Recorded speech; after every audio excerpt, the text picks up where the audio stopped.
Yo sé que tienen examen de bioquímica en la tarde, pero al que lo sorprenda, obviamente estudiando eso, lo saco.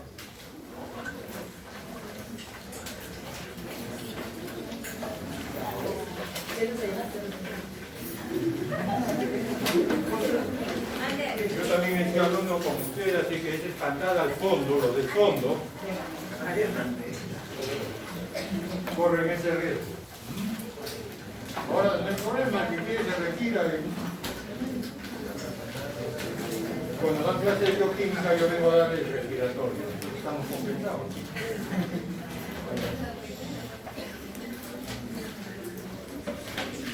¿Cómo te llamas? Max. Max. Sí. Max dice que sí. ¿Tú? También. También. ¿Por qué dices que sí? Porque yo le entiendo como respirar, inhalar. Fuerte, fuerte, fuerte. Porque yo entiendo respirar como inhalar oxígeno. Inhalar oxígeno. exhalar, Muy bien. ventilar. Inhalar oxígeno, ventilar. ¿Y tú, Max? También es el proceso de inhalación y exhalación. Inhalación y exhalación, ¿has dicho? ¿O no? ¿Y tú respiras o no? ¿Por qué? Es un proceso de respiración celular que hacen mis células en la mitocondria. Un proceso que hacen tus células en tus mitocondrias. ¿No? A ver, vamos a ver. ¿Por qué lo dices? ¿Usted cree que sea eso? Vamos a suponer que estamos en una emergencia. Llega un paciente. Y bueno, generalmente los médicos no estamos en primera línea ahí esperando a los pacientes. Generalmente lo recibe alguien o el familiar viene gritando, doctor, mi hijo, mi padre, no respira. No respira. ¿Qué crees que ha percibido esa persona que dice no respira?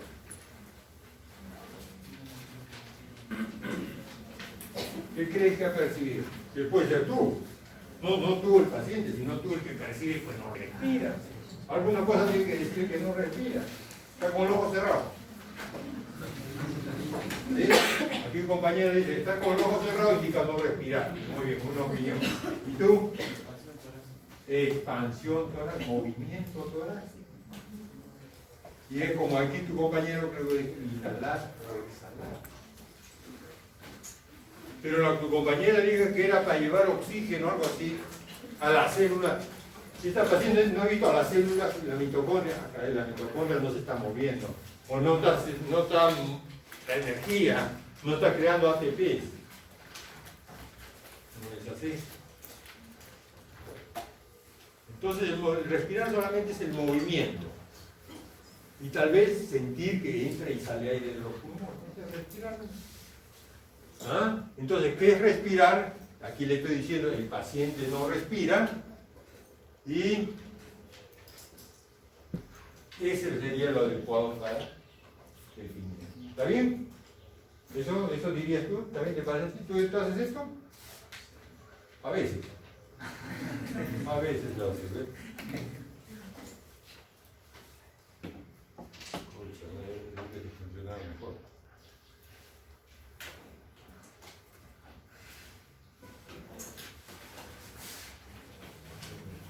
¿No? Entonces el paciente no respira, es alguien que no tiene movimiento torácico, ¿no? Y aquí hay varias preguntitas que podemos irlas resolviendo. A ver, ayúdame a leer la primera. ¿Para qué respiramos? Ajá. La segunda. Sí. ¿Dónde se usa el oxígeno que ingresa por los pulmones y que se transporta en la sangre? Y muy bien. ¿Y tú, la última? ¿Dónde se produce el dióxido de carbono? Ahí está. Y todo eso termina en él. Todo esto es para la célula. Ahora sí, lo que creo que tú dijiste, o alguien por aquí me dijo, refirió a las células y a las mitocondrias. A las células y a las mitocondrias.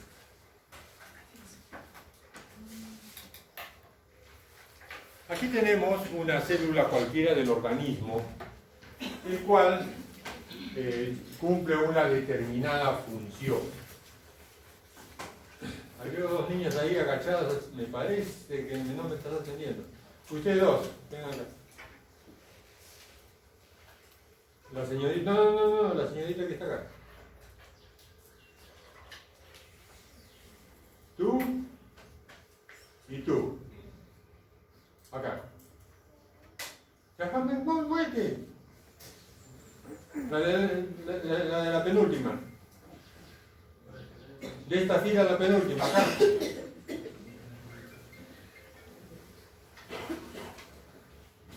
¿Están más cerca de la puerta? ¿O no? ¿Sí? Más cerca de la puerta. Aquí tenemos una célula, cualquiera del organismo que cumple una función. Cuando esta célula cumple una función que está acá, va a necesitar lo que les he puesto aquí, insumos, y estos insumos podemos dividirlos en fuentes de energía, ¿no? Hidratos de carbono, líquidos, va a necesitar algunos sustratos para hacer la función, por ejemplo aminoácidos, cofactores, vitaminas, y este elemento importante que es el oxígeno, porque estas células, casi la mayoría de nuestras células son aeróbicas. ¿Qué significa aeróbicas? Que necesitan oxígeno para poder cumplir, desarrollar su función. Cumplida la función cualquiera, no interesa cuál, vamos a tener lo que viene a ser desecho. ¿Qué cosa es un desecho? Un desecho es algo que ya no necesitamos. Algo que no necesitamos. No necesariamente tiene que ser tóxico. De repente yo no lo uso, pero lo usa otra persona. O otro elemento. Por ejemplo, la urea, que nosotros ya no usamos y que lo eliminamos por la orina, lo usan las plantas. ¿No? Por eso que todos los varones aquí son bien condescendientes con las plantas, ¿no? ¿No? Y las mujercitas también. Y esto hay que empezar con 1 hora tarde, porque me gustaría empezar 7:30. Aquí, yo no muerdo.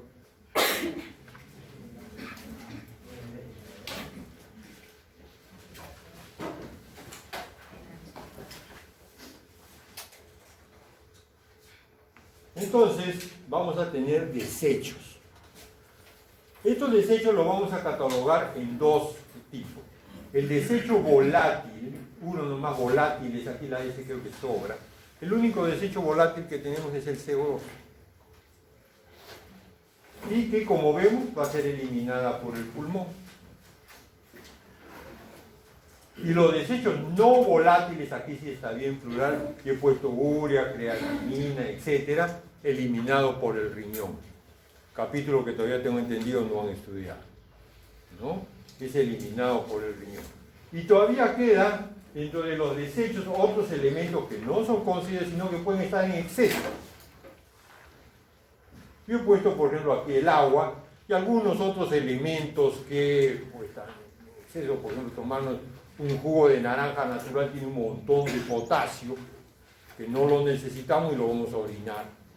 Por ejemplo, la moda esta de la botellita de tener agua, toma agua.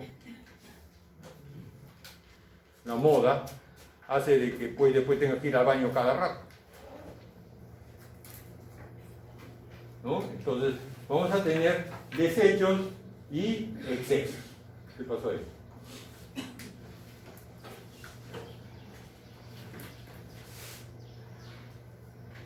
Nosotros vamos a estudiar el capítulo ese de fisiología de la respiración en estas etapas, ¿no? Que vamos a irla desarrollando paulatinamente en estos días de clase. Vamos a estudiar primero lo que viene a ser atmósfera. Y la atmósfera, como está definido aquí, viene a ser la capa gaseosa que rodea la Tierra. La capa gaseosa que rodea la Tierra. Cuando estudiamos física, la física básica dice que la Tierra está compuesta de agua, gas y sólido, ¿no? Gas, líquido y sólido, gas, líquido y sólido. Bueno, la parte gaseosa viene a ser pues la atmósfera, en el cual está subdividido en estas partes, y la capa que está en pleno contacto con nosotros, o sea, esta que tenemos aquí, se va a llamar troposfera. Y más o menos tiene unos 10 kilómetros de altura. 10 kilómetros. Los aviones vuelan más o menos a 11 kilómetros de altura, ¿no? O sea, es lo que llamamos la estratosfera. Por ahí van los aviones volando. Entonces, ¿cuál es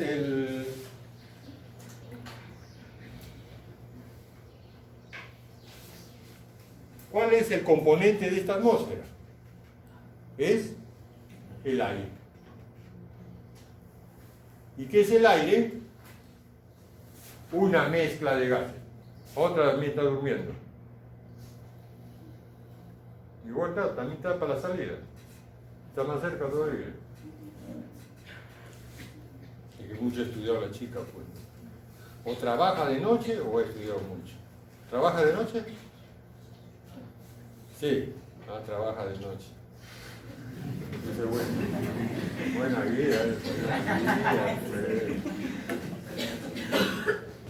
Entonces el componente es el aire, y el aire viene a ser una mezcla gaseosa. Mezcla. Y mezcla, hemos marcado acá, aquí, cuáles son los componentes de esta mezcla. Anhídrido carbónico en este porcentaje, ni el mínimo, que con fines prácticos podría ser 0.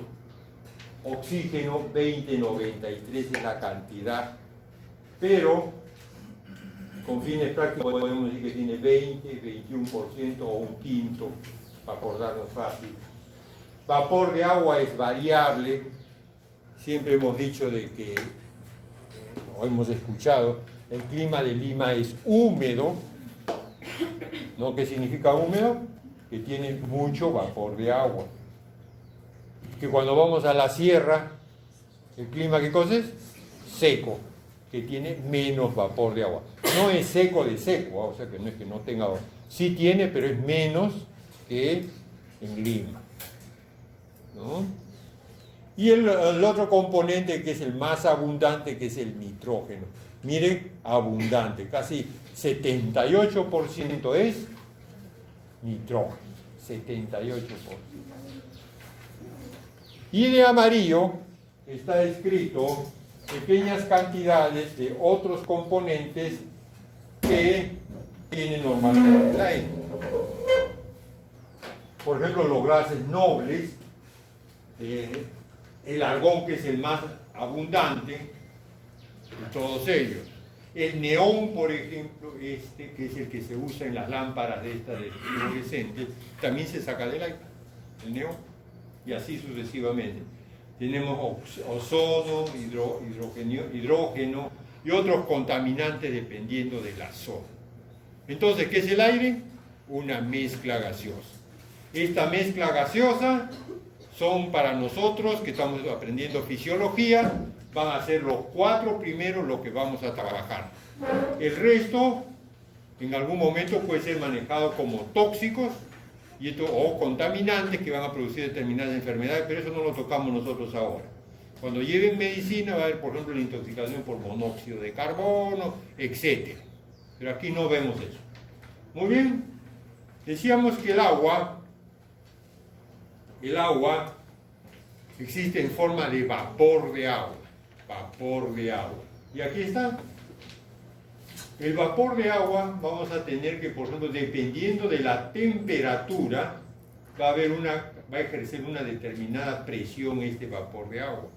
Si imaginamos que este es un alveolo pulmonar y nuestra temperatura es 37 grados centígrados, dentro, escúchenme bien por favor, dentro de este alveolo pulmonar, que puede ser de cualquiera de nosotros, y está a 37 grados centígrados, la saturación del aire en el alveolo es 100%. Saturado 100% con vapor de agua. Ese vapor de agua, ¿qué presión ejerce dentro? Esta presión. 47 milímetros de mercurio. 47 milímetros de mercurio a 37 grados centígrados, 100% de saturación. Vamos a suponer que la temperatura sea en este momento 21 grados acá, o 20, póngale usted. 20 grados, más o menos debe ser 20 grados. Si estuviera una saturación al 100%, habría una presión de 17,5. 17,5. Siempre y cuando sea la saturación al 100%. Pero no siempre 100%. Ustedes han escuchado los noticieros acerca del tiempo, y saturación, o no, humedad relativa, que equivale a lo que yo estoy diciendo saturación, 90%. Entonces quiere decir que solamente ejerciéndose el 90% de eso. Decíamos que la sierra es seco, no es seco, como dije hace un momento, sino es más o menos 50% de humedad relativa. O sea, si tuviéramos en mi tierra, en Huancayo, por ejemplo, yo que soy huancaíno, y tuviéramos a 20 grados, a una saturación del 50%, o vapor de agua al 50%, sería la mitad de esto. ¿Cuánto es la mitad de 17? 8, póngale 9 por 2, 18, 8.75 de presión de vapor de agua. Y es lo que hemos notado. Creo que todos los que hemos viajado a la sierra, ¿qué percibimos? Que es más fácil se seca la garganta. Las chicas que les gusta siempre tener el cutis suave, las manos suaves, no rasposas, se secan más rápido. Los labios se cuartean. Entonces, esos componentes hacen que el clima sea más seco. El único clima en el mundo que tiene el porcentaje de vapor de agua más bajo, casi 2% o 3%, es el desierto de Atacama en Chile.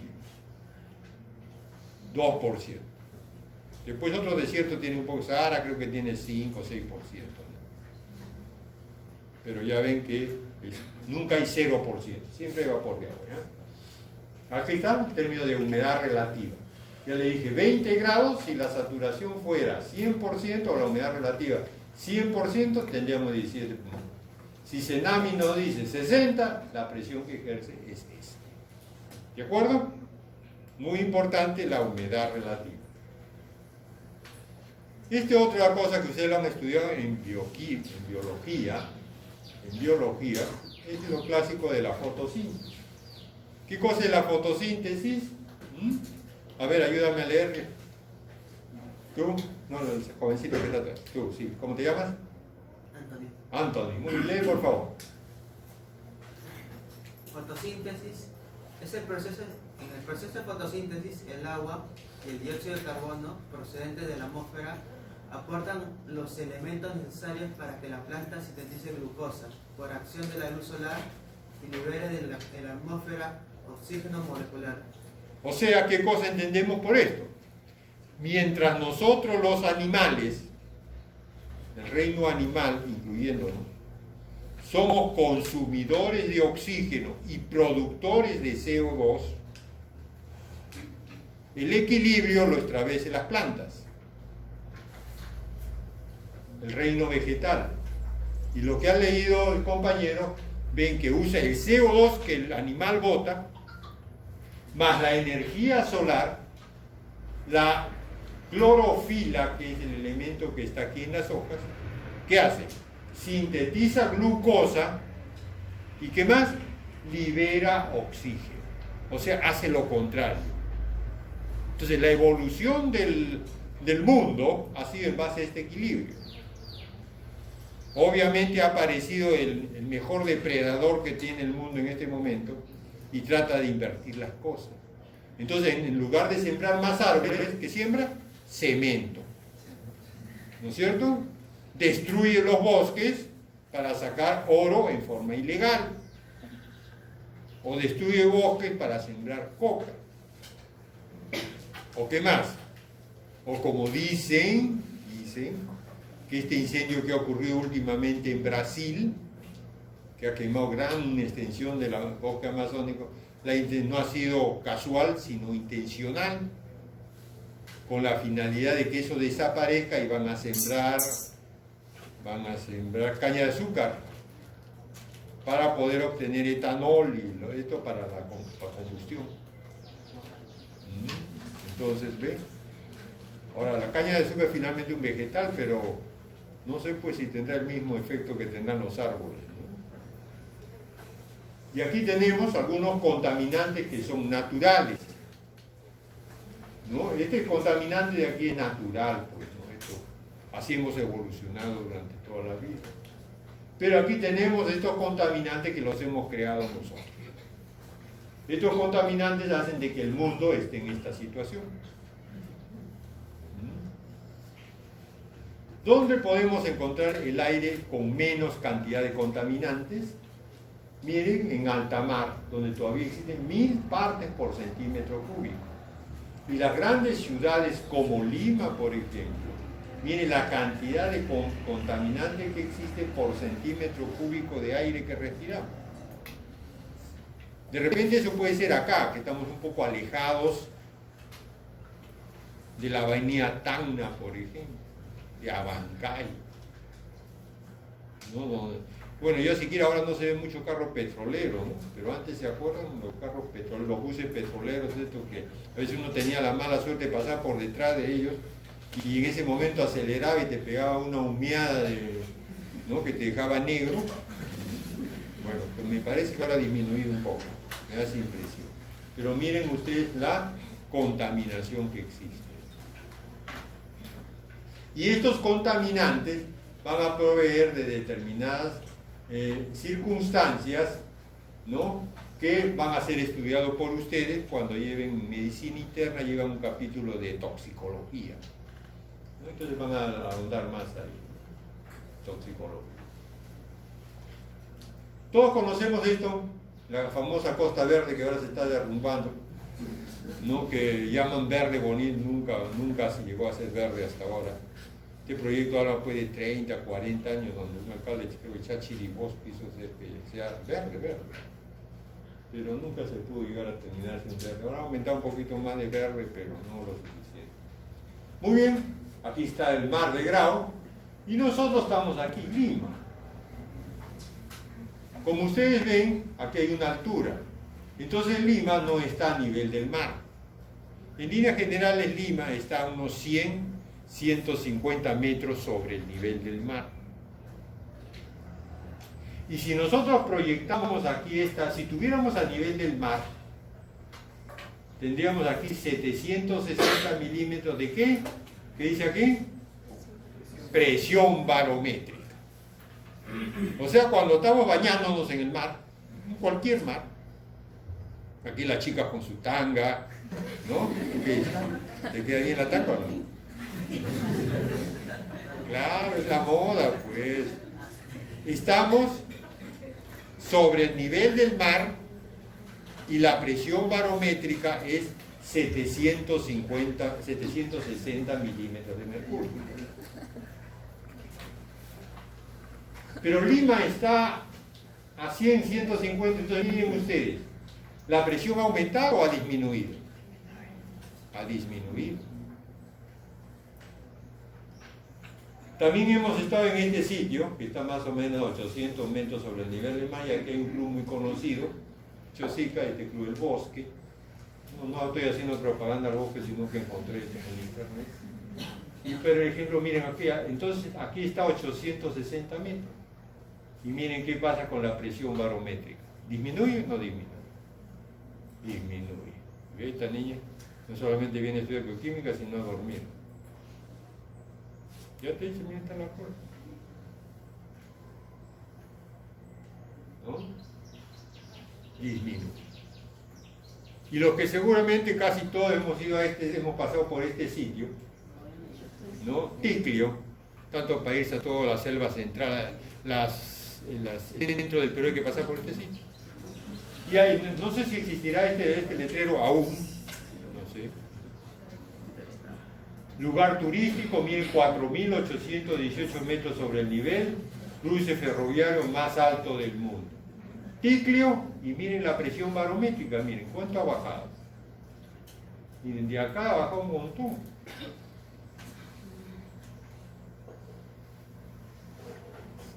¿Está claro?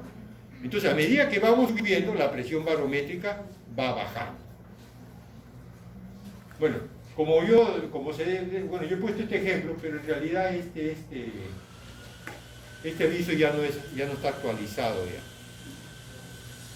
No sé si lo seguiré el letrero, pero en la realidad ya no es el cruce ferroviario más alto del mundo.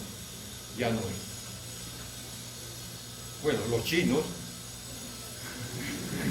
Siempre los chinos.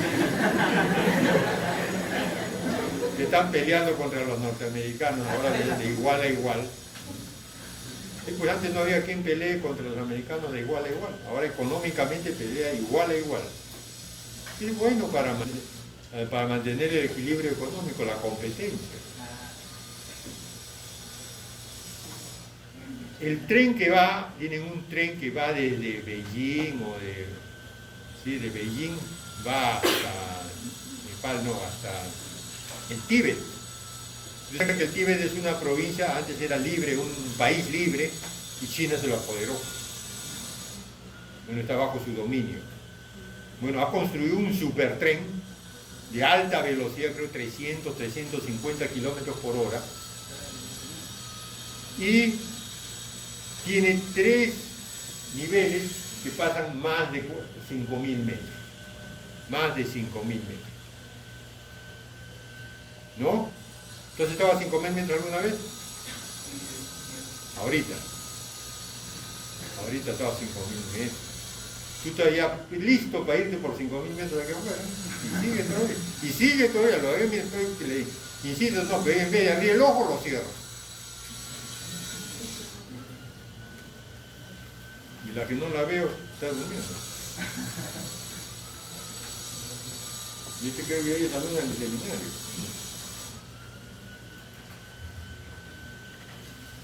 ¿Me dejo entender? Entonces, ¿qué cosa es importante que recordemos? Que a medida que subimos, la presión barométrica disminuye. Imagínense si los aviones comerciales que vuelan a 10.000 metros, a 10.000, ¿cuánto será la presión barométrica? Más bajo. Seguramente sería imposible vivir. Y si quieren ustedes algo más, ¿qué sucede con los alpinistas? El Everest está creo que como a 9.000 y tanto, 10.000 y tanto, y suben, no al Everest mismo, pero algunos de sus picos que está por a su alrededor. ¿Cómo hacen ellos para subir? Ellos no pueden subir con tanque de oxígeno, porque eso no es la hazaña de ellos. La hazaña es subirlo sin ayuda. Sin ayuda me refiero de oxígeno. Entonces van subiendo por trechos y van adaptándose, tiene que adaptarse a ellos, para llegar finalmente a la cima. Y entonces miran, ¿y para qué sirve? ¿Y por qué? Yo creo que a todos nosotros cuando hemos estado en Ticlio, nos debe haber dado soroche, o si te dicen, no, ya te va, te puede dar soroche. ¿Y qué cosa es el soroche? A ver, esta niña que también está durmiendo acá. Pásale la voz.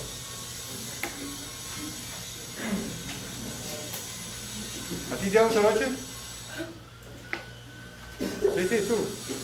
¿Te da un soroche? Nunca. ¿Ahorita no estás con soroche?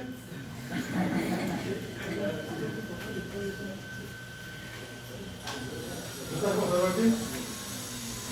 No. ¿No estás con soroche? ¿Seguro? ¿Alguna vez te has dicho con soroche? A ver, nos va a decir ya qué por el soroche.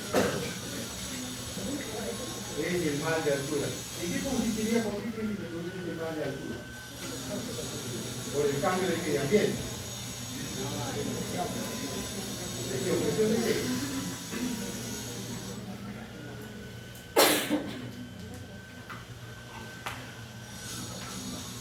Por cambio de presión barométrica. Bueno, algo está bien. Algo está bien. Entonces, vamos a ver, miren lo que sucede con esto. Miren, en Lima, El Lima es eso que está acá, esta curva. En la atmósfera, lamentablemente no se ve mucho, pero no importa el número. Más o menos, aquí en la atmósfera existe una presión de 150 milímetros de mercurio. 150 milímetros de mercurio. Y en nuestros alvéolos, la presión aquí está más o menos en 105, 100 milímetros. O sea, imaginémonos que afuera es la atmósfera y es el alvéolo. Afuera la presión de oxígeno es 150 y aquí dentro en este alvéolo es 100. 100. Como tener 100 sobres, por decirlo. Cuando nos vamos a Morococha, que es donde se ha hecho este estudio, Morococha, lo que conocen, es un campamento minero que está bajando un poquito de Tiquiloroya, más o menos este campamento minero, y que está, pues, ahora vamos a ver mejor sus datos, pero miren el oxígeno a cómo baja. Miren a cómo ha bajado. ¿Cuánto ha bajado la presión atmosférica? ¿Y cuánto baja en el alvéolo? Aquí tenemos los datos. Aquí está, miren. En Lima y en Morococha. En Lima tenemos en la atmósfera afuera 157 y en nuestro alvéolo, que puede ser este, 93 de presión. Cuando estamos en Morococha, que nos vamos de aquí a en 2, 3 horas, 4 horas, podemos ya estar en Morococha. ¿Dónde está? Oh, perdón, me equivoqué. 157 disculpen, en Lima, en los pulmones no lo he puesto, pero vamos a ver. Y en Morococha, miren cómo baja la presión. 93 de presión. Esto es lo que bien dijo la señorita, que nos va a afectar. ¿Por qué? Porque el oxígeno viaja de aquí al alvéolo y del alvéolo a la sangre, cuando puede que la sangre esté al otro lado, viaja solamente por gradiente de presión. O sea, contra más presión existe acá, más presión llega allá. Y si aquí disminuye, como acá, disminuye el oxígeno en la sangre. Y si disminuye el oxígeno en la sangre, es lo que vamos a sentir en 3 o 4 horas que estemos allá en Morococha. Vamos a sentir los síntomas, lo que bien dijo la señorita, el mal de montaña aguda o soroche agudo, que puede ser muy simple, como un poco de taquicardia, usted siente que el corazón le late más rápido, o un poco de dolor de cabeza, un poquito más de náuseas, más de vómito, diarrea, y hasta que llegue usted puede llegar hasta inconsciencia, ¿no? Dependiendo de cada cuerpo. Ese es el soroche agudo o mal de montaña agudo por este fenómeno. Entonces, ya vamos aclarando una razón por la cual nos importa la atmósfera. Y ustedes me dirán, y los huancaínos, como usted que ha vivido allá, yo he vivido 16 años en Huancayo, también he jugado pelota como jugaban los chicos de aquí también como ustedes. Lo que pasa es que allá, el que nace allá y vive, está pues aclimatado. Está aclimatado. En cambio, ustedes mañana más tarde, creo que muchos de ustedes van a ir a hacer su serum a altura. Entonces van a tener que tener el proceso de aclimatación. Se van a tener que aclimatar. Al principio también estarán mal, pues, vomitando, etc. Pero al cabo de 3 o 4 meses ya están bien. Así demora pues el proceso de aclimatación. Entonces, ¿qué cosa es la presión barométrica? A ver, lee por favor. Es la fuerza de gravedad ejercida sobre la atmósfera. Es el peso de una columna de aire sobre una área de la superficie de la Tierra. Muy bien. Entonces, la fuerza de gravedad ejercida por la atmósfera. ¿La atmósfera pesa? Sí pesa. Pero nadie dice, pucha, qué pesada está la atmósfera. No puedo cargar la atmósfera. Ayúdame. Eso no se siente. Entonces, abajo dice, una columna de aire sobre una determinada superficie. ¿Cuánto es el peso de esa columna? 760 milímetros de mercurio. Ese es el peso. Esto fue descubierto por este señor, Torricelli, en 1643, escrita por Torricelli, y las unidades son 3. Y las equivalencias también están acá, 760 milímetros, 760 torr o una atmósfera. ¿No? ¿Está bien? ¿Sí? Mira que aquí te conozco. Entonces, esa es la fuerza de la gravedad. Esta es la fuerza que va disminuyendo a medida que vamos subiendo. ¿Ya? Vamos. O sea, cuando subimos, tampoco lo vamos a percibir, ¿no? Cuando estamos en ciclo y yo, pucha, qué alivio se siente, ya no hay presión, ya no siento peso, tampoco lo vamos a sentir. Tampoco es así. Muy bien. ¿Alguna pregunta aquí? ¿Algún comentario? ¿Todo está claro? Entonces, ¿qué relación hay entre la presión atmosférica? A ver, Perú. Entre la presión barométrica y la altura. ¿Qué relación hay? Cuando hay más altura, baja la presión. O sea, hay una relación inversa o indirecta. ¿Ya? Inversa o indirecta. Perfecto. Ajá. Aquí tenemos otra ley que ustedes han estudiado en física. La ley de las presiones parciales. A ver, ayúdame. La presión total ejercida por una mezcla gaseosa es igual a la suma de las presiones parciales ejercidas por cada uno de sus componentes, como si estuviera sola en el recipiente. Muy bien. Vamos a suponer cuál es la presión total que existe en esta aula. Va a ser la presión que ejerce cada uno de sus componentes. Con todo gusto. ¿No? Entonces, la presión que ejerce todos sus componentes. Presión de los varones, presión de las damas, presión de las carpetas. Sería más o menos, entre comillas, la presión que existe. Entonces, si ahora este es nuestro alveolo pulmonar, ¿cuál es la presión total que existe en nuestro alveolo pulmonar?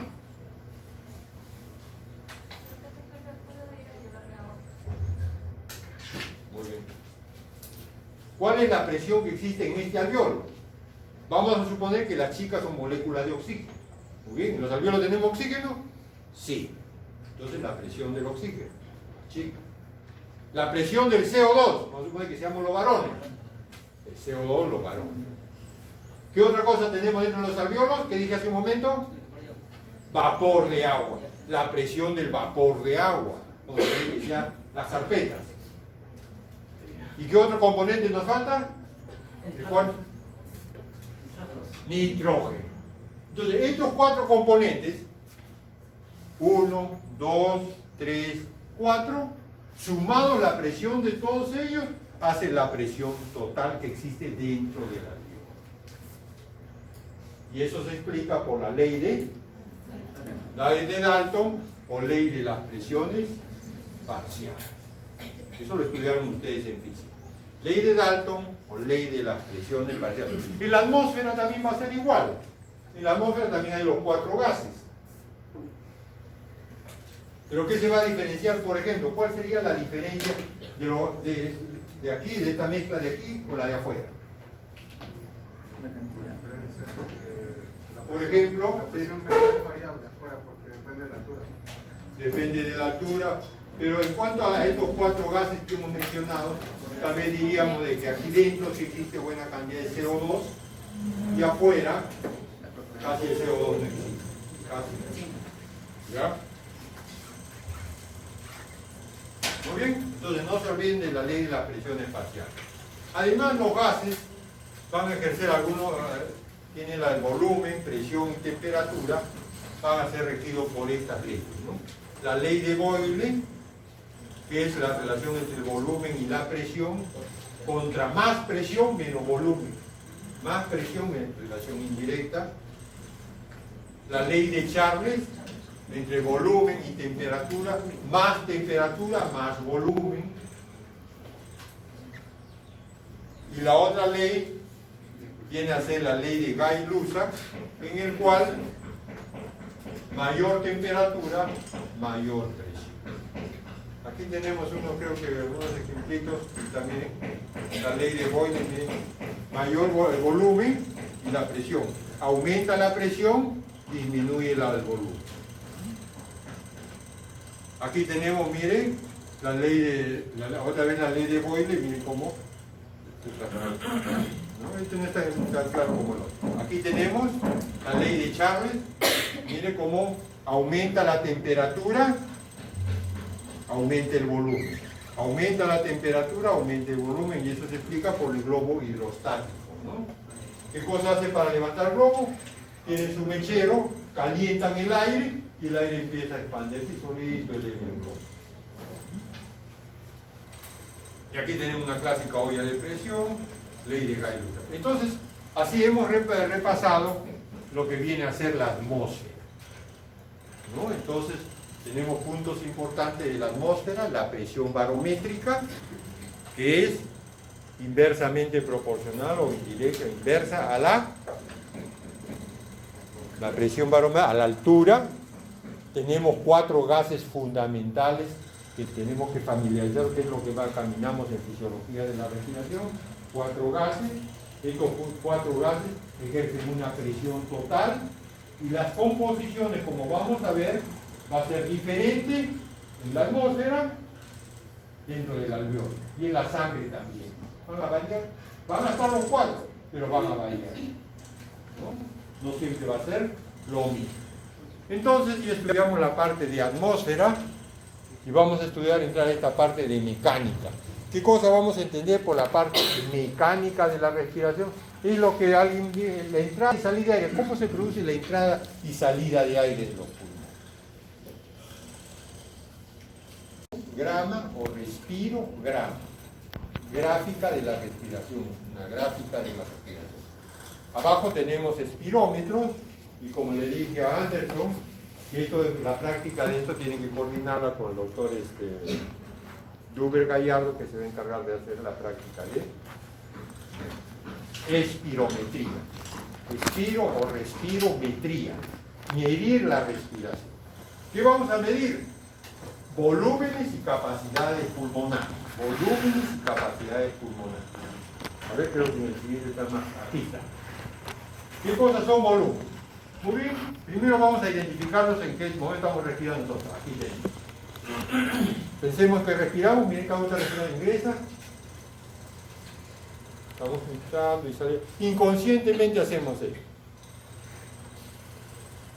Pero yo quiero, lleno mis pulmones de aire. Bien lleno hasta el último. Después, si quiero, boto todo lo que va. Hasta el último. Y después me pongo a respirar normalmente. Por ejemplo, el suspirar, ¿qué cosa es? ¿No? Tú ves a un chico que te gusta y suspiras por él, por ejemplo, ¿no? ¿Qué haces? Estás respirando normal, y eso lo ves, respiras un poco y después botas. ¿No es cierto? ¿Te ha sucedido o no? Sí sucede, pues lo mismo los chicos, cuando vemos una chica que nos agrada, ¿es normal o no? Claro. Entonces, pero no es al máximo, pero aquí estamos pensando que es al máximo. Entonces vamos a establecer 4 puntos cardinales, si me permiten el término cardinal, escrito de rojo. Arriba sería final de inspiración forzada, aquí está. Final de inspiración forzada o máxima. Final de inspiración normal o de reposo. Final de expiración normal o de reposo. Y final de expiración forzada o máxima. Expiración. ¿Está claro? Entonces, ¿cuántos son los puntos cardinales? 4. ¿Cuáles son? Deja, que sea que lea. Ahí está, lee. Final de expiración forzada máxima, final de expiración normal o reposo, final de expiración normal o reposo y final de expiración forzada máxima. Muy bien. 4 puntos cardinales. Vamos a establecer ahora 4 volúmenes. Vamos a definir 4 volúmenes. Este volumen que entra y sale de los pulmones el que, como le digo, se va a llamar así. Volumen corriente o volumen de aire corriente. Cualquiera de los dos puede llamar. Volumen corriente o volumen... Es ese que respiramos nosotros. Inconscientemente entra y sale. Este volumen que yo puedo agregarle, inspirar más. ¿Cómo se llama? Volumen de reserva inspiratoria. Bueno, ya estoy acá, voy a botar todo lo que pueda. ¿Esto que está acá? Volumen de reserva inspiratoria. Bueno, yo boté todo lo que pueda. ¿Me queda aire en los pulmones? Sí, pues. No se puede botar todo. Va a quedar volumen residual. O sea que si yo le pido a ustedes que me definan qué es volumen residual, ¿qué dice mi delegada? ¿Qué cosa es volumen residual para ti? Fuerte, fuerte para que escuche tu compañero de fondo. ¿Qué es volumen residual? Lo que quede en los pulmones después de una expiración forzada. Así mismo. Volumen de aire que queda en los pulmones después de una expiración forzada. Esos son los 4 volúmenes. 4 puntos cardinales, 4 volúmenes. ¿Qué son las capacidades? Las capacidades vienen a ser la suma de 2 o más volúmenes. Entonces, si nosotros sumamos este que está acá, miren, y acá, volumen de aire corriente, más el volumen de reserva inspiratoria, todo esto tenemos lo que se llama capacidad inspiratoria. Capacidad inspiratoria, volumen de reserva inspiratoria, más volumen de aire corriente.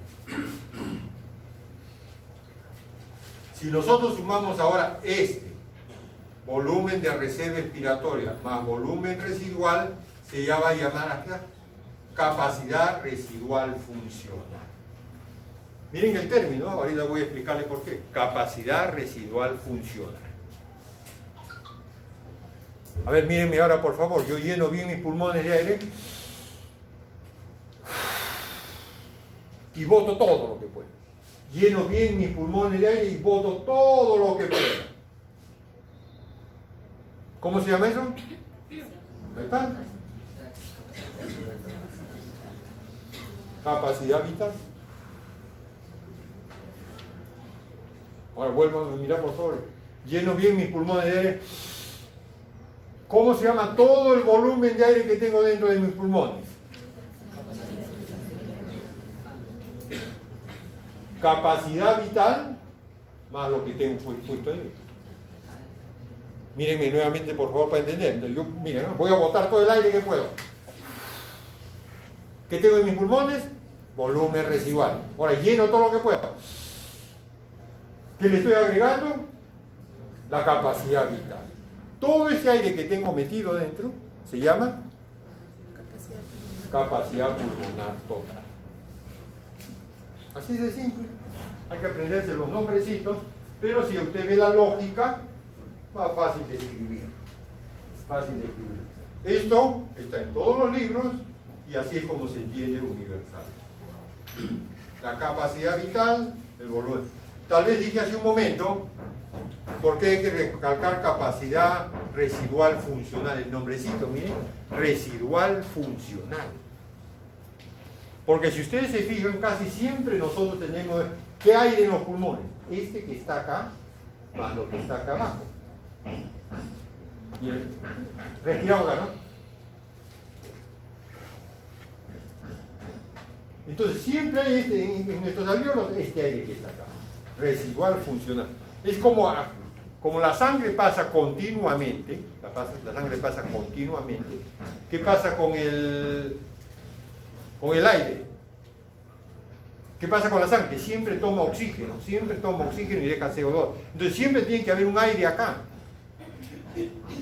Ese aire que tiene que haber es la capacidad residual funcional. Por eso dice funcional. ¿Ya? Funcional. Muy bien, residual funcional. Aquí vamos a hacer la comparación. Tú ya puedes ser contigo. Un varón que tiene más o menos 1.7 metros cuadrados de superficie corporal, y tú que de repente tienes esta superficie corporal, están dentro de esta edad, ¿no? Aunque tú tienes 15 años, me parece. No, bueno, ya. Muy bien, está entre 20 y 30 años, de 20 y 30 años. Y ven que estas capacidades van a variar con el sexo. Vamos a suponer este volumen residual que decíamos, por ejemplo, en este varón, es 1200, en él puede ser 1200 más o menos, y tuyo puede ser 1000. Muy bien. Mire, capacidad vital, que hacemos, ¿no? Todo este aire que yo puedo botar, capacidad vital. En los varones, más o menos, 4 litros 800. Y en las damas, 3 litros 200. Entonces, los volúmenes y capacidades pulmonares me llevo por el primer factor, ¿cuál es? El sexo. Y los varones es mayor que las mujeres. ¿No es cierto? ¿Está bien? Entonces los varones son superiores a las mujeres, ¿sí? Pues no está viendo los números. Ya reconoció. Ya reconoció, ¿eh? ¿Qué otro aspecto tenemos que ver ahora? Miren ustedes. Ahora ustedes tienen esta edad. 20 a 30 años. Cuando tengan mi edad, ustedes mismos, vamos a suponer que decíamos que él tiene una capacidad vital de cuánto de capacidad, que habíamos dicho 4800. Cuando tenga mi edad, miren cómo le va a bajar, 3600. Pero sin embargo, su volumen residual, mire, aumenta de 1200 a 2400. Eso va a suceder en todo. Acuérdense que el tiempo todo lo destruye, todo lo malogra, todo. No hay nada que soporte el tiempo, ¿no? Entonces, en esa tablita estamos comparando entonces el segundo factor, la edad. Aquí no hay la edad, porque como las damas nunca pasan de los 30 años, no se pudo calcular, ¿no? Ya se quedan en 30 ahí plantados, no hay más, no había comparación. No se pudo. Eso depende de la superficie corporal. Claro.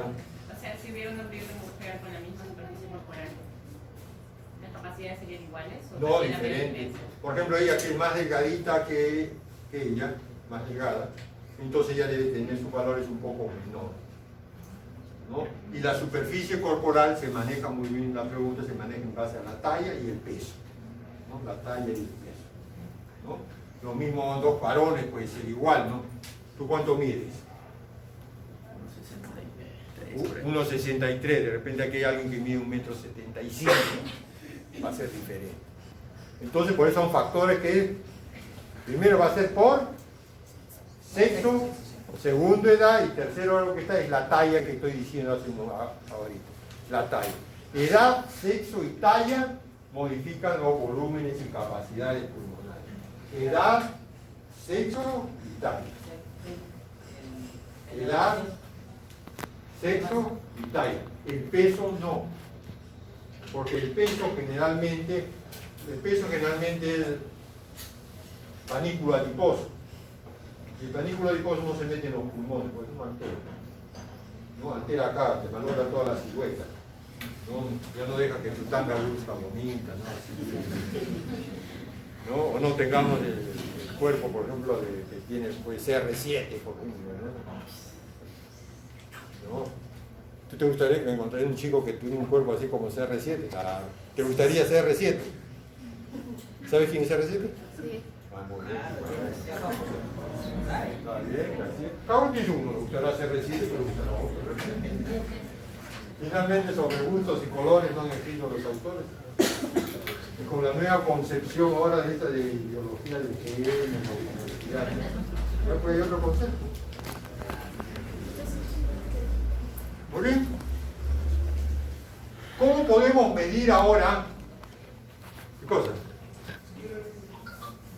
Uy, se parece que ya el último que sale. Parece chiquito de transición. Colegio.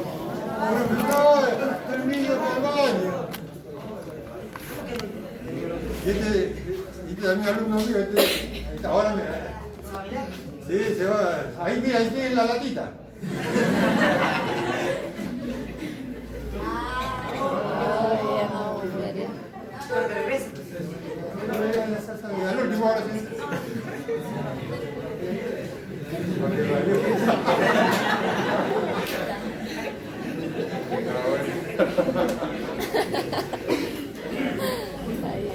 ¿Cómo podemos medir el volumen residual?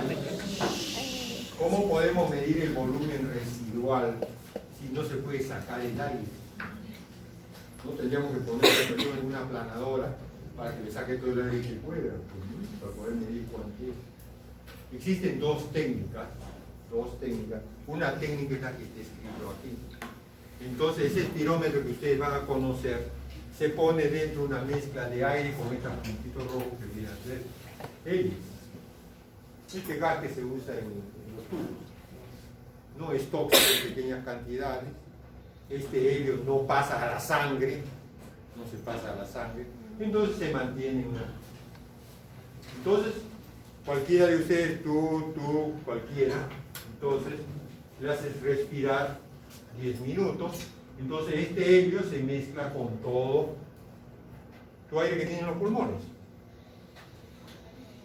Entonces este helio se va a diluir, obviamente, porque antes estaba concentradito en esto, ahora se tuvo que ampliar a este más volumen y se diluye. Aplicas esta ecuación, que está aquí abajo, aplicas esta ecuación y te sale el volumen aproximado. Existen tablas.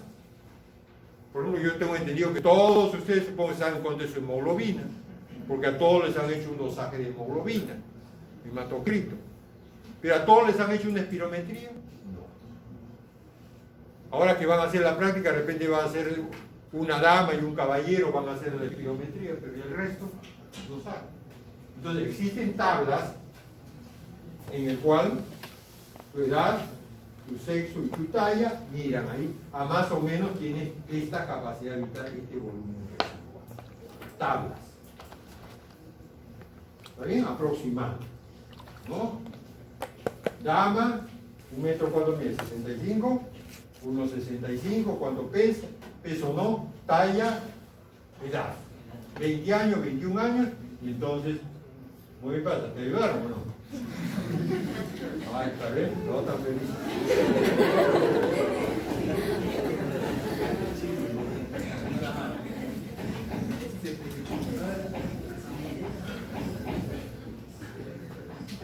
¿Está bien?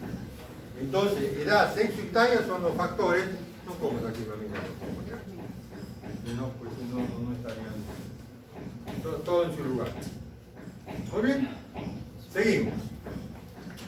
Este es un baloncito de química, conoce todo un balón de química, que usa generalmente para hervido, para mezcla, para todo. Para nosotros va a ser un pulmón fisiológico. Pulmón fisiológico. El real es esto pues, que ustedes tienen acá al lado, y este es un esquema de Netter, este libro de ilustraciones de Netter, que ilustra muy bonito.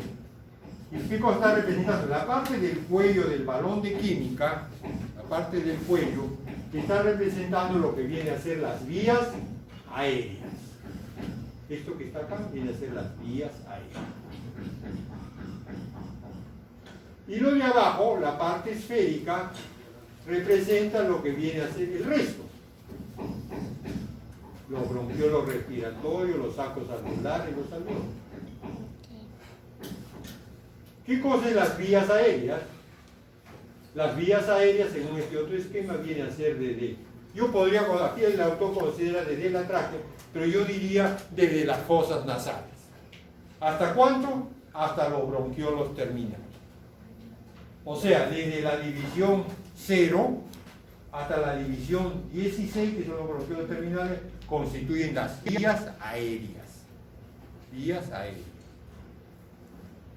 Y el resto, desde los bronquiolos respiratorios a los alveolos, está aquí.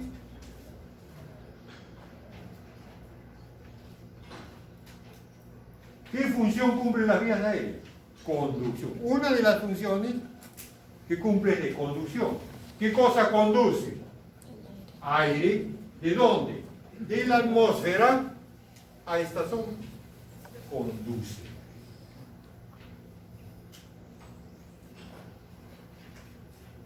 ¿Y qué hace esta zona de acá? Lo que ustedes conocen aquí. ¿Qué cosa es hematosis? ¿Qué cosa es intercambio gaseoso? Este es un alveolo, vamos a suponer que esto sea un alveolito de acá. ¿Qué está haciendo este alveolo?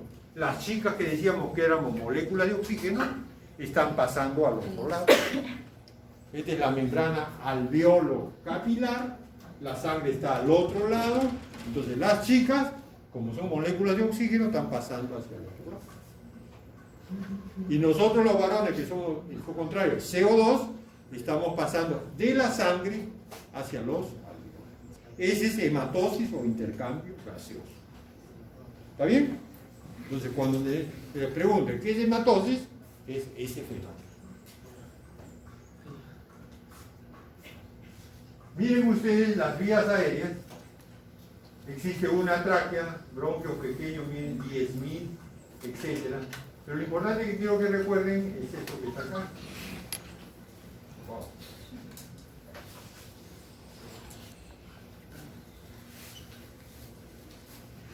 Acá. Mientras existe un alveolo, una tráquea, perdón, existen 300 millones de alveolos. O sea, somos millonarios.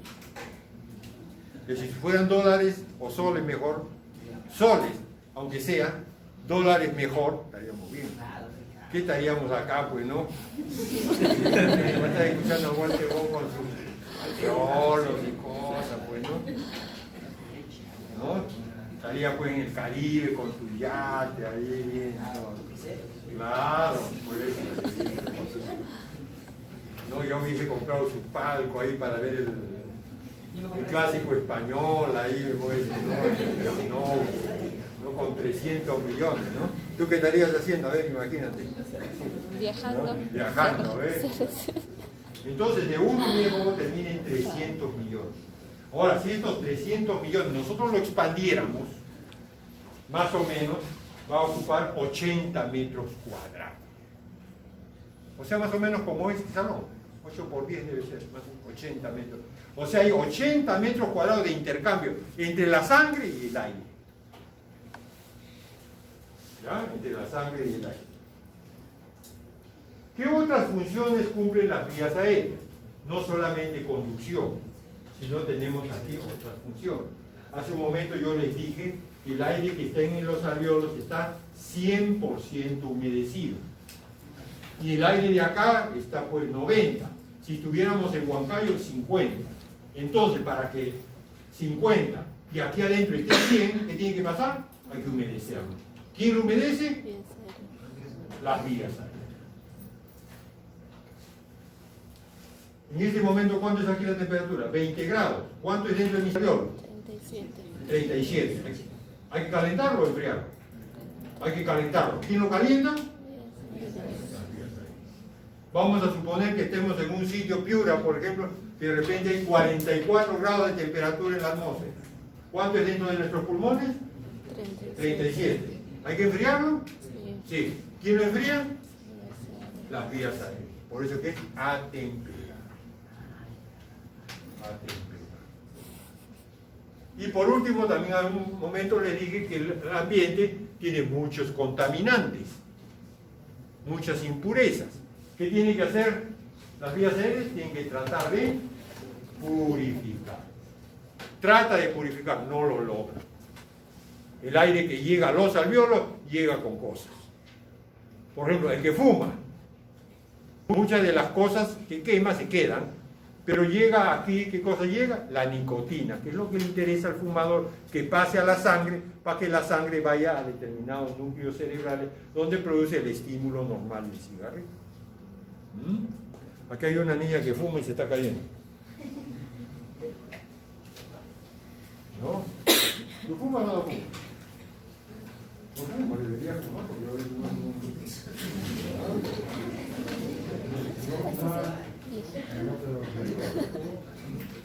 ¿no? Entonces, por más limpio que sea, por más eficiente que traten de ser las vías aéreas, no se puede limpiar totalmente. ¿De acuerdo? No se puede limpiar. Y ya dijimos que la última parte, la parte esférica, hace el intercambio gaseoso o hematosis. ¿Qué cosa es un aerosol? Ahí tenemos una buena definición. Y aerosol, pues, viene a ser estas partículas que pueden ser transportadas por el aire, ¿no? Entonces, muchos de los tóxicos que nosotros, que nos afectan, vienen a través de esta forma de aerosoles. Y el aerosol, ¿qué cosa es fundamentalmente? Partículas de vapor de agua. Algunos de ustedes deben ser aquí asmáticos. Entonces, generalmente en el verano está bien, porque la humedad no es mucha. Pero cuando viene el invierno, que la humedad aumenta, entonces hay mayor aerosoles y entonces empiezan los accesos asmáticos. Aquí tenemos una definición de estas, son llevados por el aire un tiempo prolongado, son estacionarios, bajo formas, etc. Miren todos los contaminantes que tenemos acá, como ustedes van a tener estas transparencias para analizarlo, ¿no? Óxido de azufre, hidrocarburos, etc. Y de dónde es su origen y fuente.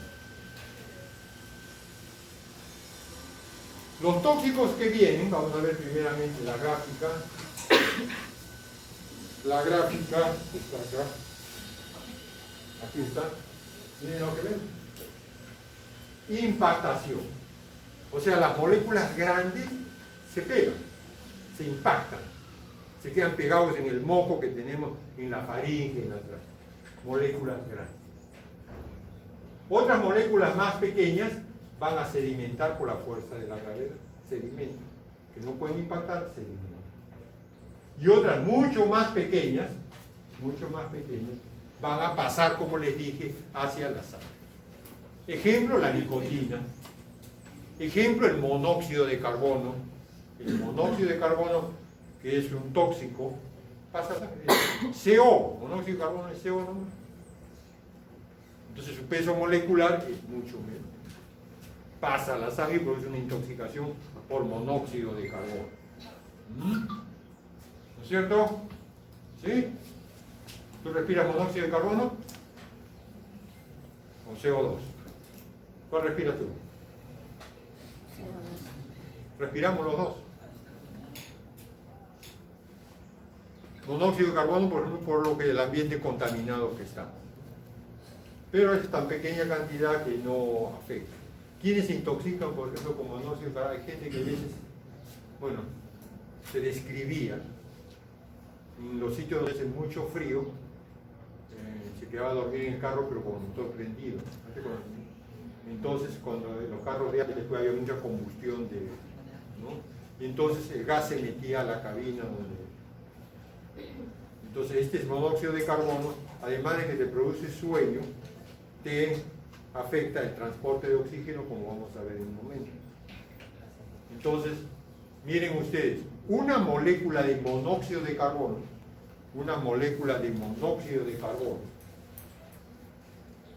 compite con 200 moléculas de oxígeno.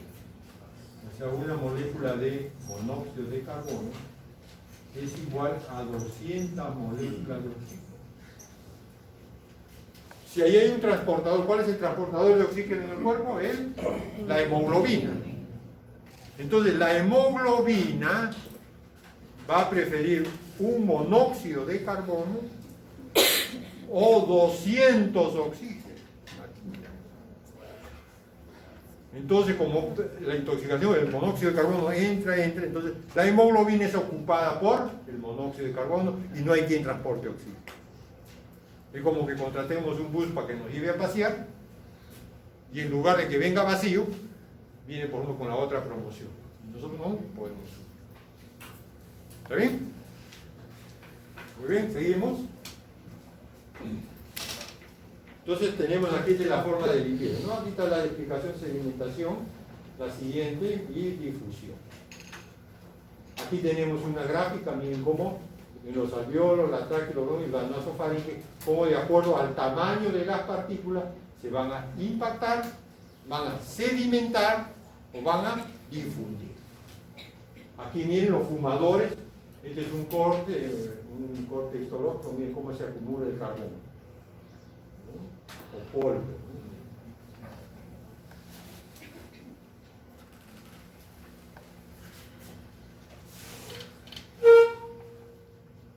Aquí tenemos más de lo mismo, para que ya ustedes le den una mirada.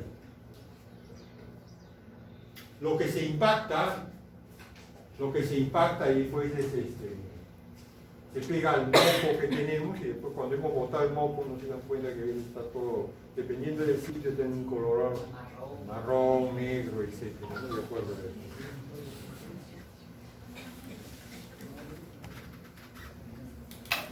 Muy bien, ¿qué cosa es lo que sigue? Vimos que las vías aéreas es un tubo, son tubos. Y todo tubo ofrece una resistencia al paso de aire o líquido. No sé si ustedes han tenido esta experiencia. Tienen una manguera conectada al grifo, pero el grifo está cerrado. Ustedes agarran y pisan la manguera, se aplasta la manguera. Abren el grifo, empieza a regar la planta. Ustedes pisan la manguera y no la pueden aplastar completamente.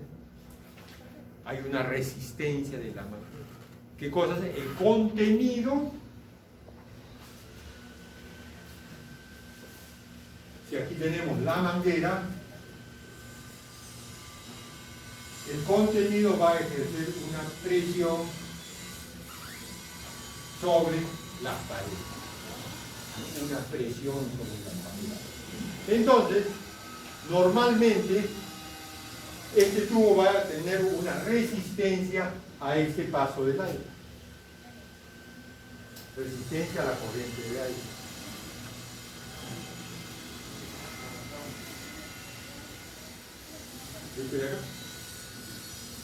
Esta resistencia es normal. Nadie de nosotros dice, uy, que el aire, qué resistencia tengo, que fastidioso respirar, excepto los asmáticos, que ya lo vamos a ver dentro de un ratito. Como ejemplo, no es clase de patología. ¿Por qué se debe esta resistencia? Porque las vías aéreas, la división es heterogénea. Miren, la tráquea que mide 18 milímetros de diámetro termina en los bronquiolos terminales en 0,7. Miren cómo se reduce. 18 a 0,7, casi 20 veces.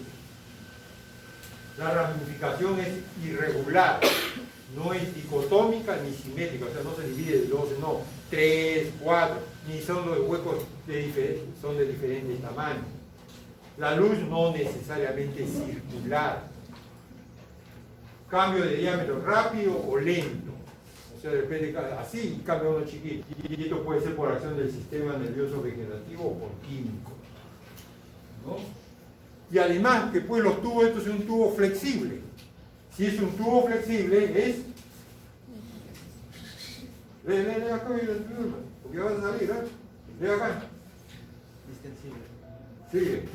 Extensible y comprensible.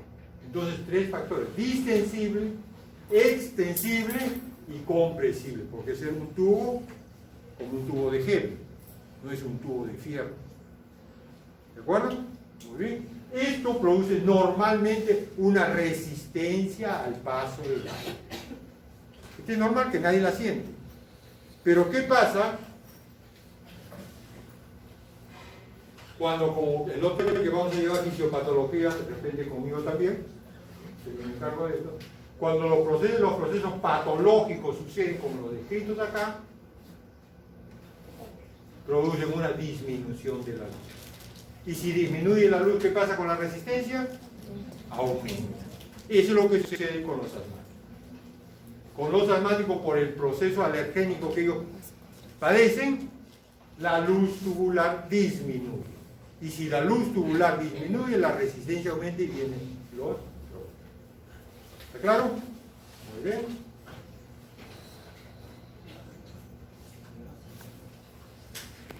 Se dice que esta resistencia se produce por la formación de régimen turbulento. El régimen laminar nos molesta, el régimen turbulento es el que pasa. ¿Qué cosa es la inspiración? Ahí está. Vamos a ver, sigue leyendo, para que se te pase. La inspiración siempre es activa, contracción muscular. Siempre es activo, o sea, para que entre aire,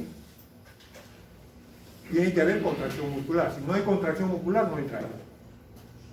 Sigue. Principal músculo diafragma. El principal músculo de la inspiración es el diafragma. ¿Dónde queda el diafragma?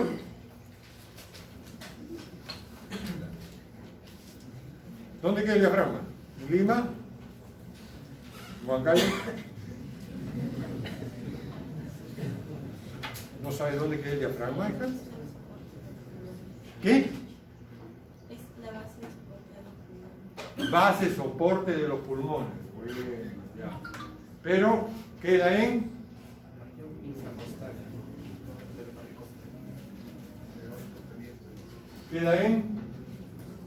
entre el tórax y el abdomen. Divide el tórax y el abdomen en el diafragma. Este diafragma es inervado por el nervio frénico. Reestira la parte central, como vamos a ver, eso lo vamos a ver dentro de un ratito. ¿Y qué otro músculo se usa en la inspiración? A ver, lee. Los intercostales externos. Que como estamos viendo aquí, en las mujeres, las damas presentes, en reposo, solamente usan el diafragma. Y los varones, adicionalmente usamos también algo de los intercostales para respirar. ¿Ya? Entonces, los músculos de la inspiración, ¿cuál es? Diafragma y los intercostales externos. ¿Tú como dama cuál usas en reposo? Diafragma, solamente diafragma. ¿No es cierto? ¿Y tú? Te ayudas con los intercostales externos, como está del 5 al 9, en reposo. Muy claro que tener en cuenta en reposo. Entonces, ¿el diafragma qué es? ¿Dónde está? Fuerte.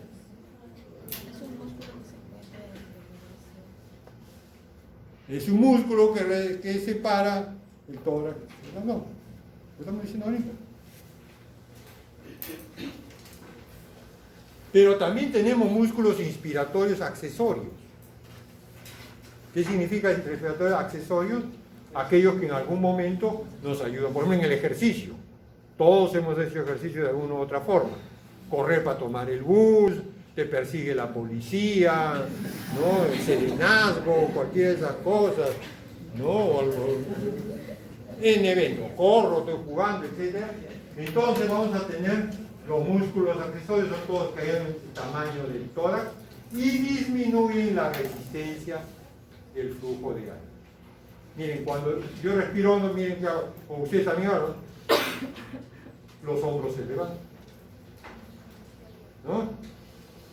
No es porque yo lo levante, sino que ustedes se levantan automáticamente. Tienen como eje la columna vertebral y funcionan al máximo cuando yo respiro 50 a 100 litros por minuto. Ejemplo, el esternocleidomastoideo, cervicales posteriores, dorsal ancho. ¿Cuándo estoy respirando yo estamos respirando los varones en este momento? Estamos en reposo. A ver, el caballero que está ahí de manga corta. Aquí está que estás en reposo. ¿Cuántos litros respiras por minuto? Una idea, dime un número rapidito. ¿No? ¿10 litros? No, 10 litros. ¿Y tú?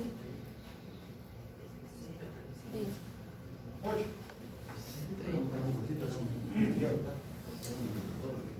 ¿Sí? ¿Tú eres inferior? No, entonces tú respiras 12 litros por minuto. Más que el pudiste ser. Bueno, en reposo, los varones más o menos respiramos 5 litros por minuto. Y las damas, unos 4 litros y medio, 4 litros. En reposo por minuto. Usted puede hacer un ejercicio tan intenso como está aquí, de respirar de 50 a 100 litros. ¿Tú qué? ¿Está entrando o está saliendo? Unas chicas me preguntan si pueden pasar. ¿Tú por qué estás entrando? ¿Te has salido? Ahí no están. Así es la que salió primero. Así a limpiar el baño. Ahí a limpiar el baño.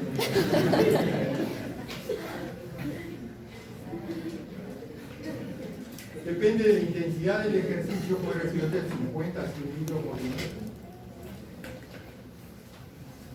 Y el otro grupo de músculos que tenemos aquí son que disminuyen la resistencia al flujo aéreo. ¿Qué significa esto? Que tratan de que la luz tubular aumente para que disminuya la resistencia. Y no sé si se dan cuenta que aquel que está de verdad cansado como que ha corrido. Cada vez que inspiras se abre el ala de la nariz. Se llama huelfago o huélfago, ¿no? Es para que disminuya. Y aquí tenemos los músculos que participan en eso. Aquí el que abre es el elevador del ala de la nariz, es el que participa. Pero hay otros que van en el resto de las vías aéreas dilatando. ¿De acuerdo? Entonces son dos músculos principales. ¿Cuáles son? Repasamos. Esta niña, de casaca roja. ¿Cuáles son los dos músculos principales inspiratorios? Diafragma y intercostales externos, no te olvides. Y los accesorios son todos los que te llegan el tórax, como el externo cleidomastoideo. Muy bien. Y en la cabeza, y ahí está en la pizarra. Los que disminuyen la resistencia al flujo del aire, que son, por ejemplo, el elevador del ala de la nariz. ¿Entiendes, Yuri?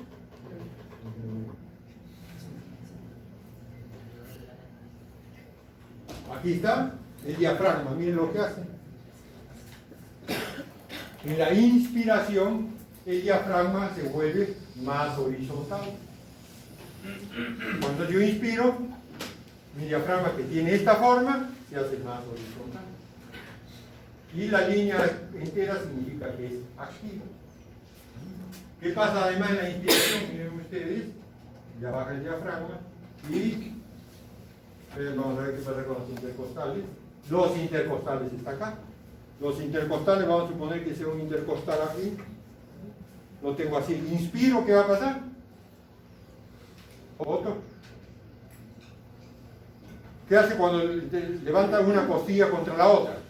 Que aumente el diámetro antero-posterior del tórax. Entonces, se va a producir. Aquí tenemos dos radiografías, aquí tenemos el mismo sujeto que ha hecho botado todo el aire que pueda, se toma esta radiografía, llene todos sus pulmones de aire y miren cuánto aumenta de volumen de aire dentro de los pulmones, ¿no? La línea punteada está representando esto. Claro, el tamaño no da la impresión porque nuevamente es del mismo tamaño de la fotografía. De repente esto yo debía haber achicado un poquito más para darle la forma de que quede pintada. Y la expiración, botar aire.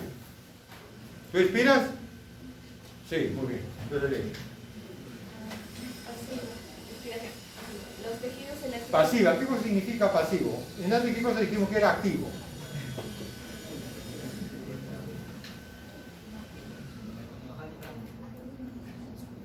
Había un entre paréntesis, activo, entre paréntesis, ¿qué tiene que ser? Decía contracción muscular.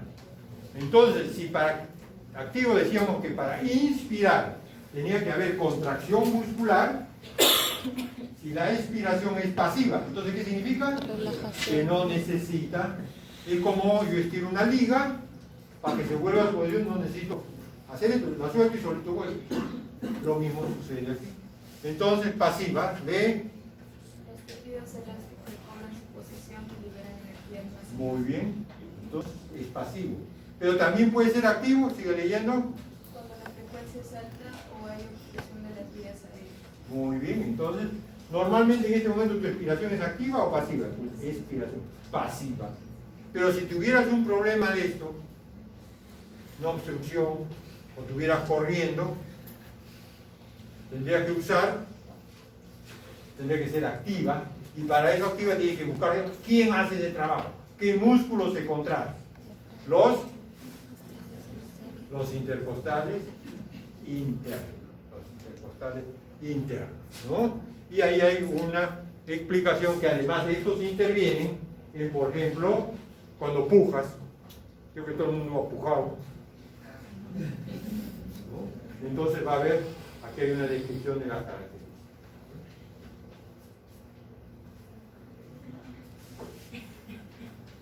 ¿Y qué otro? A ver, pujemos todo, a ver, pujen. O expiren al máximo. ¿Qué músculo se pone duro de madera? La prensa abdominal. ¿Qué cosa es lo que hace la prensa abdominal? Va a comprimir todas las vísceras contra la pared, contra eso, contra el diafragma. Es como si agarráramos, metiéramos la mano debajo del diafragma y lo empujáramos hacia arriba. ¿Está claro? Eso hace el músculo abdominal. Por eso es que cuando empujamos o cuando botamos aire, ¿qué pasa? Siente que y te encorvas. Y te encorvas. Yo no estoy haciendo show, ¿no? Es así. Botas, pones duro la prensa abdominal y te encorvas. Eso se produce una expiración forzada, los músculos abdominales. Ve acá, aquí tenemos la expiración, ¿ves? Los músculos abdominales son activos y van a comprimir todo contra el diafragma y lo va a hacer punteado hacia arriba. O sea que bien claro, el diafragma es un músculo de la inspiración. Es de la inspiración, no es expiratorio. ¿De acuerdo? El diafragma es o expiratorio. De la inspiración. Bueno, aquí tenemos algo más de lo mismo como funciona. Muy bien. Me voy a adelantar a eso. ¿Esto le está sucediendo a ustedes en este momento? Aquí, este es un caso de emergencia, de boca a boca. ¿Qué cosa estamos haciendo? Este sujeto no puede respirar. ¿No? ¿Qué lo estamos haciendo? Lo estamos inflando. Bueno, si ustedes ya van a estudiar en primeros auxilios cuál es la técnica, lo vamos a inflar. Ah, tenemos suerte de tener este aparatito, un ambú. Ah, mejor, ya no tengo que usar. Si no, también lo voy a inflar con este aparato. Depende, alguien de ustedes va a ser médico anestesista. ¿Tú vas a ser médico anestesista? Bueno, pues va a usar este aparatito, ¿no? Que va a conectar al paciente y se le pone un tubo endotraqueal y lo conecta a una máquina que infla y desinfla, infla y desinfla. ¿Eso no está sucediendo ahora en este momento? ¿Te sucede a ti? Además de dormir. No, ¿no es cierto? Bueno, ¿cómo se llama esto? Ventilación a presión positiva. ¿Está claro? ¿Tú estás respirando a presión positiva? No. Si no es a presión positiva, estás respirando a presión negativa. Muy bien. Entonces, regresamos. Ahí está. Ventilación a presión negativa. ¿Qué cosa es lo que sucede para ello? Mira. Está que me pido que voten, por favor. Está que pide aquí, ¿no? Y ahorita terminamos. Entonces aquí tenemos, mire el diafragma, ojo, aquí tenemos el diafragma. Al hacerse más horizontal, crea un vacío dentro de este alveolo. No un vacío, una pequeña disminución de la presión. Entonces, si aquí disminuye la presión y allá se mantiene, ¿qué va a pasar con el aire? El aire va a entrar. Entonces, eso es lo que representa, queda un pequeño vacío y entonces el aire entra. Una vez que el diafragma vuelve a su posición normal, así aumenta la presión acá y el aire sale. Eso es lo que nos sucede ahora. Todos estamos respirando a presión negativa. A presión negativa.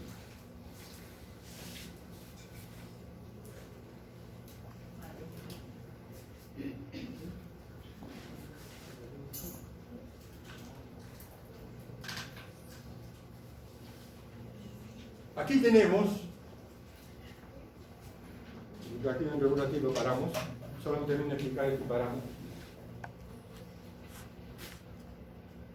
Tenemos dos resortes, imagínense que tenemos aquí dos resortes. Yo amarro un resorte acá, a este lado de acá, de repente del grosor de este plumón, el alambre hecho del plumón de este grosor, y aquí hago otro resorte, depende del grosor de este. Un extremo allá, otro extremo acá, y los otros extremos, jalo este otro, los engancho, y veo dónde se ubica. dependiendo de cada resorte, la unión se irá para acá, se irá para acá, depende de la fuerza que cada uno haga, cada uno de los resortes. Ese es un punto de equilibrio de los resortes. Muy bien, igualito es el resorte torácico y el resorte pulmonar. Aquí tenemos el resorte torácico con T y aquí tenemos el resorte pulmonar. El resorte torácico tiene a que el tórax sea grande. El pulmonar a qué tiene, a que el pulmón se colapse. El pulmón se colapsa. Pero como ambos están unidos, no así como estoy yo haciéndolo, sino están unidos por el espacio pleural, que es un espacio virtual y que permite la adherencia de ambos entre comillas. Una adherencia, no están pegados, sino el líquido permite que estén juntos. Entonces, vamos a ver en qué momento está en equilibrio. A ver, vamos a ver en qué momento está en equilibrio. En equilibrio se ve aquí esta flechita. El resorte torácico un poquito estirado y el pulmonar bien estirado. Aquí está el equilibrio. Capacidad residual funcional, punto C. ¿Cuál es el punto C? Aquí está, punto C. ¿Qué punto es este? Final de expiración normal. O sea que miren ustedes, acompáñenme, respiramos, botamos. Cuando botamos hay un pequeño espacio de tiempo como descansando para la siguiente inspiración. Y cuando inspiramos inmediatamente botamos. A ver, ¿no? Descansamos y otra vez. El punto de que ese descanso que se da es justamente al final de la expiración normal, donde hay este equilibrio de ambos resortes. Muy bien, inspiro. Lleno aire, una inspiración normal. Entonces me voy de acá a acá. El punto D, ¿qué cosa es? El punto D viene acá. El resorte torácico está normal y el pulmonar, miren cómo se ha estirado. Más. Inspiro más el aire. Bien lleno mis pulmones. ¿Qué pasa? Miren el pulmonar. Se estira más y el torácico se comprime. Punto E, inspiración profunda. Acá. Punto E, inspiración. Ahora boto todo el aire que puedo. Todo lo que puedo. Tenemos acá. El torácico se estira bastante y el pulmonar está algo estirado. En conclusión, miremos las flechas. Según todo el ciclo respiratorio, ¿qué pasa con el resorte pulmonar? Miren la flechita nomás, a ver, ¿qué miren con la flecha? A ver, quien pueda darme una bonita conclusión de las flechas verdes, levanta la mano. Están las flechas. De repente está el dormilona que está por acá. Ella está pensando en otra cosa. ¿Quién? Nadie. No es calificado, no es nada. Ya ha venido a aprender. ¿Qué cosa ve con la flecha verde?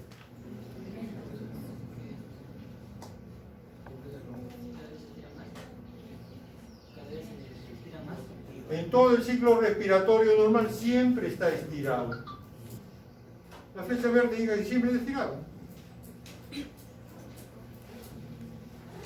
Ahora sí ya puedes deducir, ¿no? Tú de casaquita verde, ¿qué pasa con las flechas rojas? ¿Ah?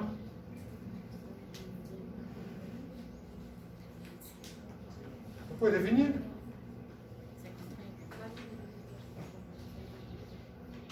El resorte va a ser variado. Puede estar muy estirado, poco estirado, no estirado, comprimido.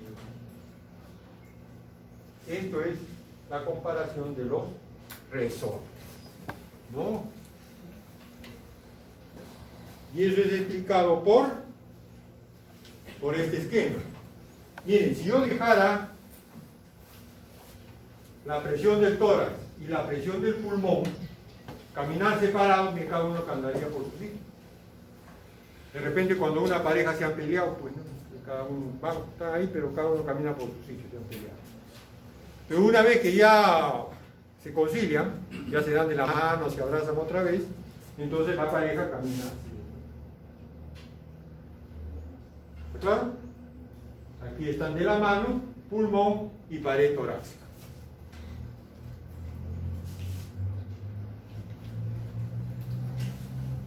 Bueno, nos vamos a quedar ahí, en elasticidad. Pasa lista, por favor, párate aquí, pasa lista.